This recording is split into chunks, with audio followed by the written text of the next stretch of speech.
Bonjour Sybille Vincendon. Bonjour. Vous nous faites le plaisir de nous recevoir dans la rédaction de Libération à l'occasion de la sortie de votre dernier livre, le deuxième à 1 euro, aux éditions Fayard, un livre dans lequel vous décryptez les techniques du marketing et leurs évolutions pour vendre toujours plus de la consommation responsable au low cost. Alors, première question, c'est un livre, il faut le souligner, qui est plutôt agréable à lire. Vous maniez l'humour, l'ironie. Pourquoi est-ce une manière de souligner une forme d'absurdité dans le marketing, voire une certaine forme de vacuité de la société de consommation?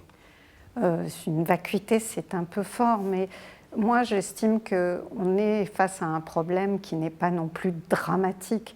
Je pense qu'on peut avoir un peu de distance, un peu d'ironie, ne serait-ce que parce que les techniques de vente sont souvent assez énormes.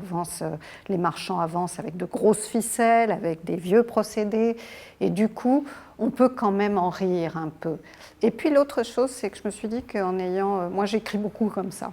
J'écris de manière assez légère dès que je peux, parce que je trouve que ça aide beaucoup à passer des notions qui sont un peu austères. C'est-à-dire, si je dis que j'ai fait un livre sur l'économie de la société de consommation, je pense que rien que l'avoir dit, j'ai déjà endormi des gens. Tandis que si j'utilise ces procédés où il y a pas mal d'ironie, un peu de distance, où on peut se regarder en train d'acheter et on les regarde en train de vendre, eh bien on peut passer en réalité des notions assez sérieuses, non seulement sur l'économie qui est quand même dans nos sociétés très fondée sur l'acte de consommation, mais aussi sur la mondialisation, sur l'émergence des nouvelles technologies, bref, sur des choses assez sérieuses. Alors toujours sur ce ton, vous le maniez de manière assez fine et du coup on se dit oui effectivement les ficelles des vendeurs elles sont tellement grosses qu'on a envie tout de suite d'adhérer à votre propos, mais finalement ces ficelles, comment expliquer qu'elles marchent, qu'elles fonctionnent? Eh bien, moi j'ai commencé ce livre en disant que j'étais moi-même une acheteuse assez facile à attraper, à vrai dire. Et je constate pour moi, mais comme pour les autres, c'est qu'on a envie d'y croire.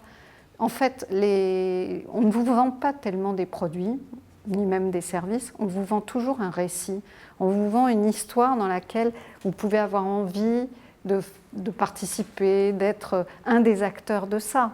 Et que ce soit d'ailleurs en jouant sur l'humour ou sur l'émotion, ça joue tout le temps sur beaucoup de choses qui sont de l'ordre des sentiments. Eh bien ça marche ça, voilà, et on a envie d'y croire. Est-ce qu'après votre enquête, avec un certain recul, vous avez décelé, on va dire, des constantes dans les techniques marketing, quelles que soient les évolutions de la société de consommation? Il y a une constante quand même, et qui remonte au début du commerce, je suppose, je n'y étais pas, mais c'est le baratin. C'est-à-dire qu'un marchand, c'est quelqu'un qui va vous faire un récit. Alors, je me souviens d'avoir eu un rendez-vous un jour avec un directeur commercial qui m'a dit « la vente ne consiste pas à mettre des marchandises à disposition, elle commence après ». Et je vois bien ce que ça veut dire, effectivement. Ça veut dire qu'elle commence au moment où on va tenter de convaincre quelqu'un que cet achat est ce qu'il lui faut. C'est le baratin. Pour terminer, Sybille Vincendon, je voudrais que l'on parle de consommation collaborative qui fait l'objet de la conclusion de votre livre. Vous dites « L'idée que l'usage devient plus intéressant que la propriété fait son chemin. L'économie du partage commence à peser dans les perspectives de résultats du commerce classique. » Est-ce qu'on peut aller jusqu'à dire que cela préfigure d'une transformation de la société de consommation telle que nous la connaissons? Ça préfigure en tout cas d'une mutation qui inquiète beaucoup